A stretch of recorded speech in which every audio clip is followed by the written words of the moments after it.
Hi, kids. Welcome to Chapter 6 of It's a Mistake by me, Neil Gilfillan. They sell us the president the same way they sell us our clothes and our cars. They sell us everything from youth to religion, the same time they sell us our wars.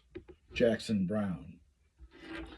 Harry Mulberry was a lifelong loser, but he hid it well.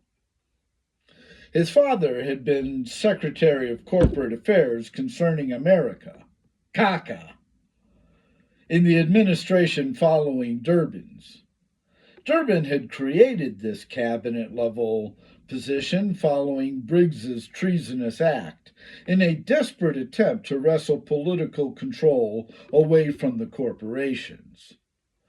The office never really had a chance of doing that, however, and nor did Hal Mulberry work very hard to give it that chance. Instead, CACA became a tool for corporations to deal with one very powerful person instead of several. During his time in office, Hal Mulberry had amassed a great deal of money in debt, the good kind of debt. Practically everybody owed Mulberry a favor. Hal used some of these favors to keep his idiot son Harry employed. After several failed attempts at it, Hal finally hit on a foolproof job even a dolt like Harry could keep. He ran Harry for the Senate. It took some doing, despite having collected enough money to run against Bill Gates, whose family now owned the entire Pacific Northwest. But Harry prevailed. Hal didn't tell Harry why many iffy precincts suddenly had problems with their voting machines. Some things don't need knowing. Harry Mulberry, the fresh senator from New Mexico, took a seat believing that he was a special man. Hal gave him this fatherly advice. Son, tell the people you're working hard and co-sponsor an occasional bill. That'll keep you in office. Harry Mulberry's talent, or lack of it, along with his perplexing confidence, made him attractive to people besides just voters, Lucien Briggs being the most notable of them. Lucien's well-positioned people began getting close to Harry. They told him how smart he was. While Harry had a charisma that women liked, it was usually the wrong kind of woman Harry chose. His new friends introduced him to more of the right kind of woman, the wealthy and well-connected kind. They stroked his ego by telling Harry he was a natural leader, that all natural leaders had past employment problems before finding their niche. They pointed out that JFK couldn't get elected without his father's help. They didn't tell Harry that was because JFK was a playboy, not an idiot. Hitler, they said, while a terrible guy, was such a strong natural leader that citizens willingly committed heinous murders for him. They nudged Harry into believing that he, too, had leadership talents. Leaders, they said, make terrible employees, and that's why they had trouble keeping jobs. Further, he was much nicer than Hitler.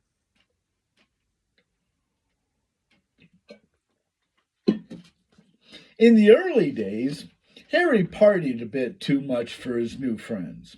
They worried about his health, mostly his political health.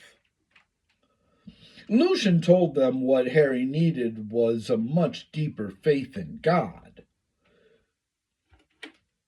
That usually cleaned up a young man enough to please the voters. His party's religious friends began telling Harry all about the Pentecost and scared him straight with the Old Testament. God has a plan for you, Harry, they constantly massaged into his brain. Obey his commandments, and he will mold you into a righteous dude. They also found Harry a pretty born-again Christian girl, with a clean background and talent for sex. Harry found this out only once, but she wouldn't touch him again unless he accepted Jesus' love. After a month of no more nookie, Harry fell on his knees, being too drunk to stand up. And while he was there, begged God's forgiveness. God's love in a discreet clinic in Big Sur, California, saved him from further evils of drink. His friends then cooed about how well they looked together and how good she was for him. They did this so much that Harry never had a chance. He fell in love and married Brandy Robertson. After a long courtship of just 3 months. With each new success, Harry began to believe more and more in God. His belief grew into an all-consuming certainty. Harry so desperately wanted to become something that he'd actually begun believing God had a mission for him. That it was for this unknown mission God had protected and nurtured him all these years. Harry Mulberry wasn't the brightest political star, but got a fair amount of favorable public attention.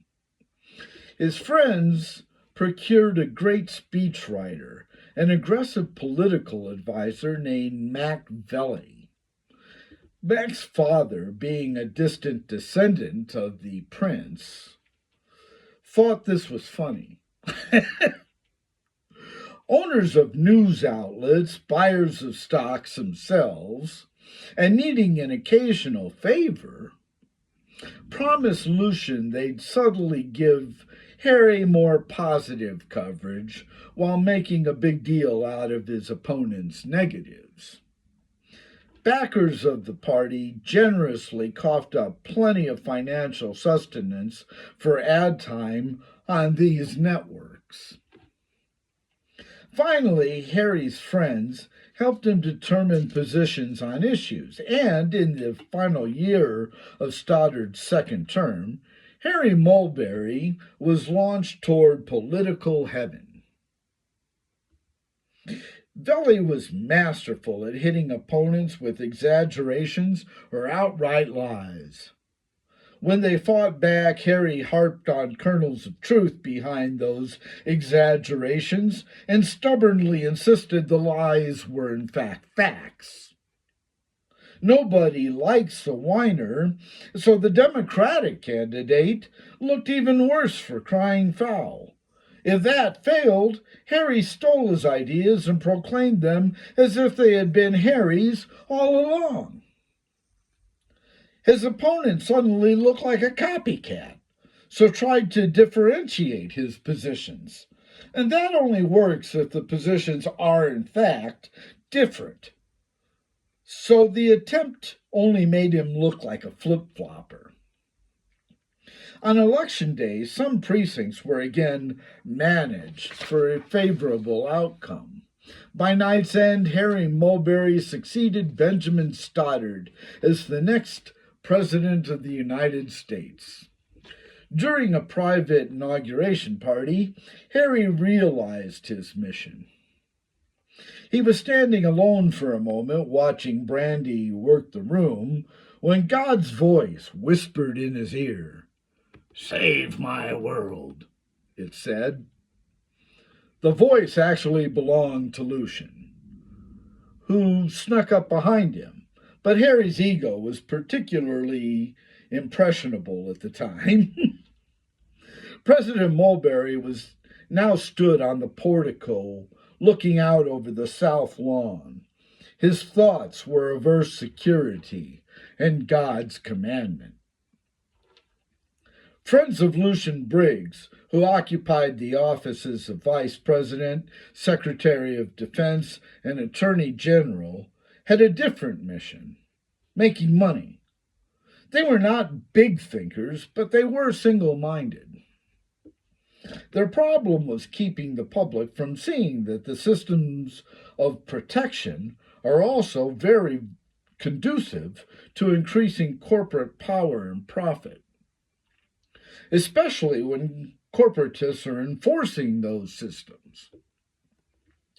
If President Mulberry acknowledged that fact at all, he equalized it by reminding himself that God favored Earth.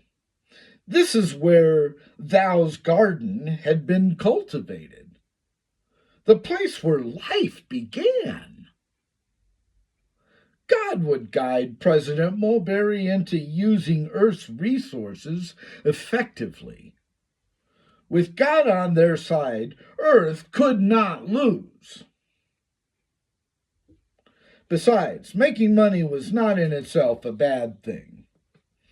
If people were going to die, then something good may well come from it.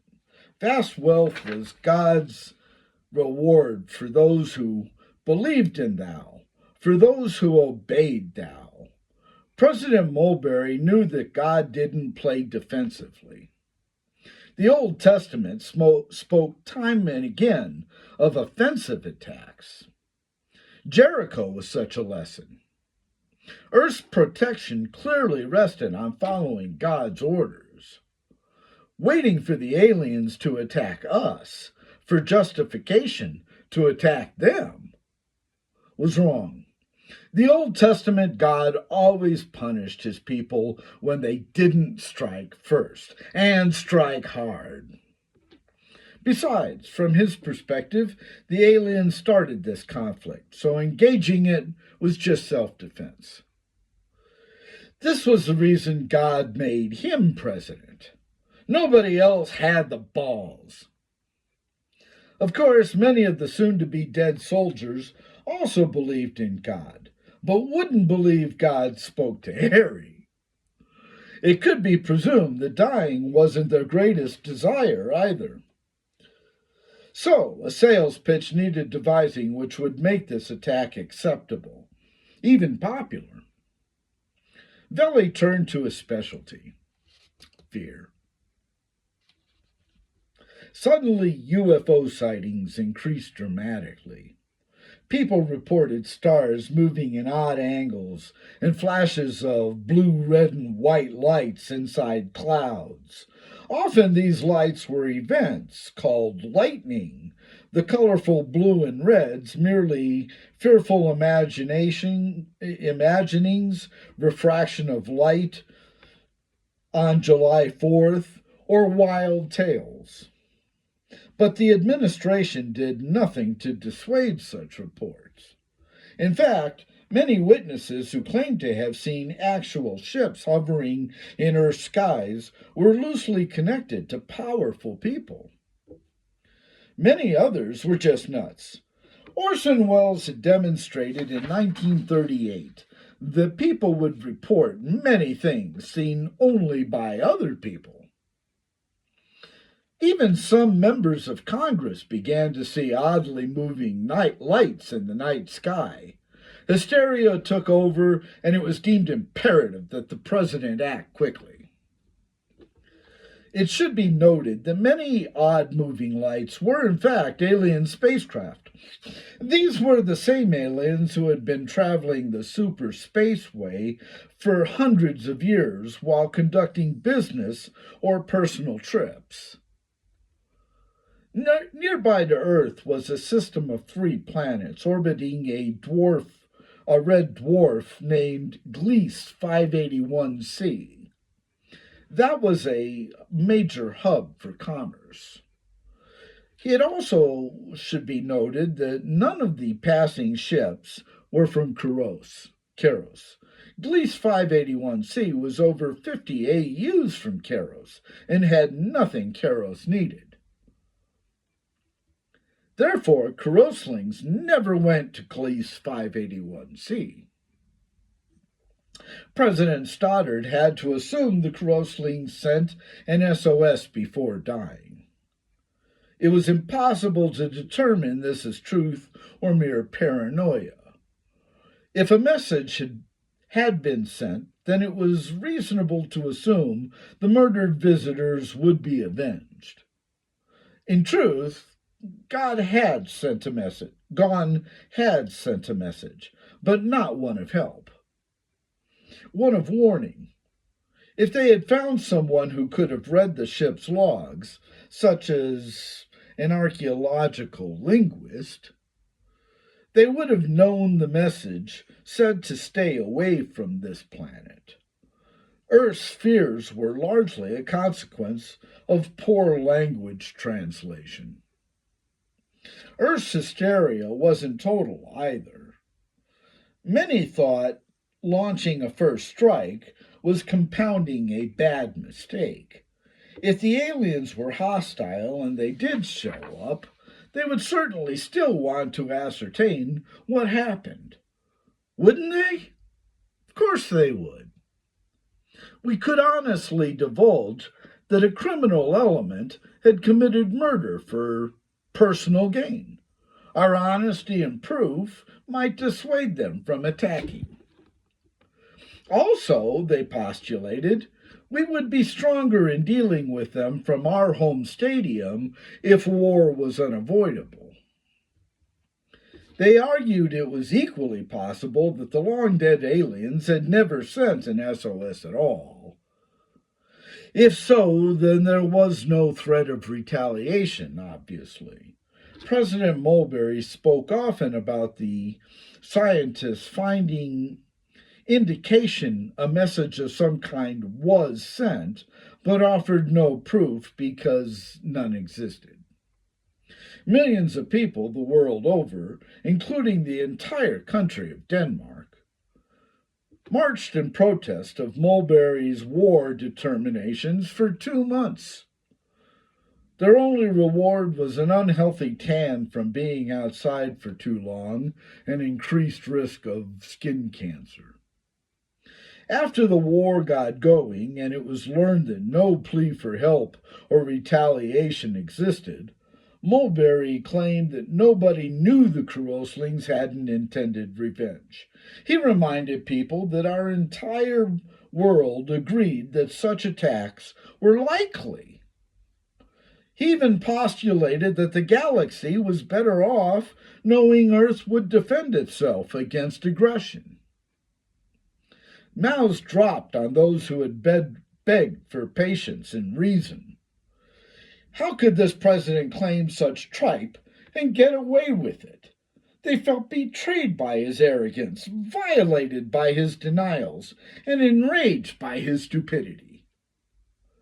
They felt even worse that Mulberry's speeches were still accepted as truth by many citizens, even among many who thought Mulberry was, in fact, an idiot. But all that was yet to come. On this gloomy, overcast, and cold day, President Mulberry ordered the fleet of 100 deployed.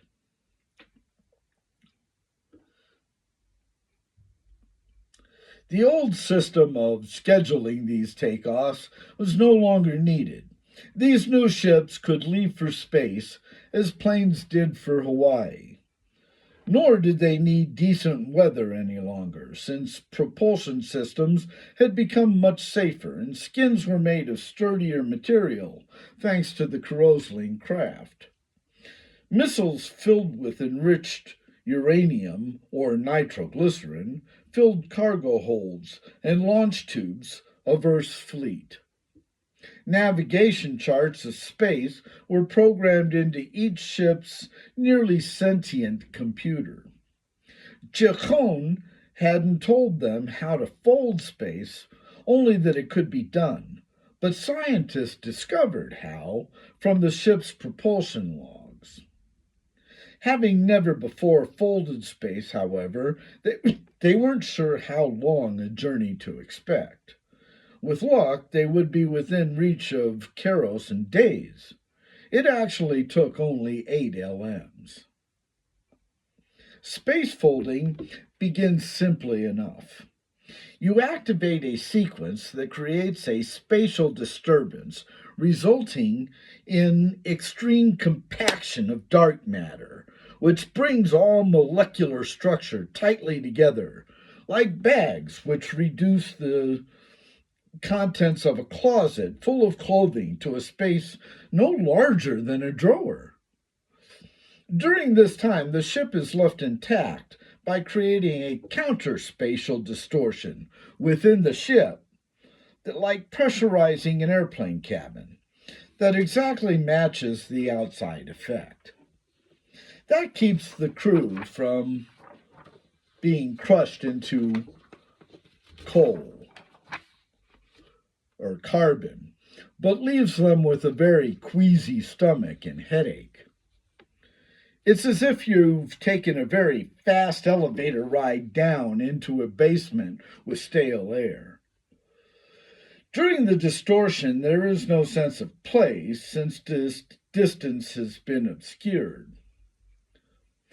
And the sensation of being released from the effect is like the sudden view from the elevator doors being opened. So when the fleet returned to normal space, they saw a very large planet with yellow oceans, blue clouds, and chains of green land. Charts confirmed this riot of color to be Karos, a message widely dispersed for maximum reception was sent forth to surrender or face attack. 10 minutes later, a small fleet of familiar Karosling ships began appearing from the sphere below. They stopped 200 yards from the human fleet and sat hovering quietly. The human commanders watched them nervously for almost 30 seconds. That was now the extent of human patience, and they had orders not to accept a surrender. The lead ship, piloted by a handsome blonde 18-year-old named Ryan Spencer, was ordered to launch a warning shot. It was a small diameter bomb Spencer had dubbed Excalibur, and exploded a mere 49 yards from the lead Karosling craft. The response was a very concentrated beam of light that fell upon Ryan's cockpit. The explosion was incendiary and magnificent. The remaining fleet immediately began lobbing missiles at the Karosling ships while performing intricate evasive maneuvers. Many of the ships on both sides perished. The humans had also launched much larger nuclear-tipped missiles at the planet below. Large, fiery red clouds could be seen rising from the spots of green land. Many of those spots were peaceful cities filled with Karoslings who had been very happy only moments before. Some of the released missiles missed targets altogether and sped away into deeper space.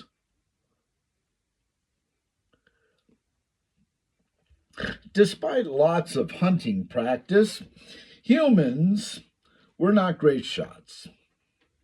What they lacked in accuracy, however, they compensated for with quantity.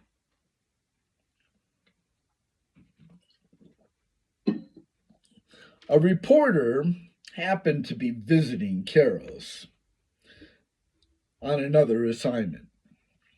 Some high officials in the Karos government had been intercepting messages for interplanetary business. Karos claimed it was necessary to know what was being discussed out there in the ether to stay competitive.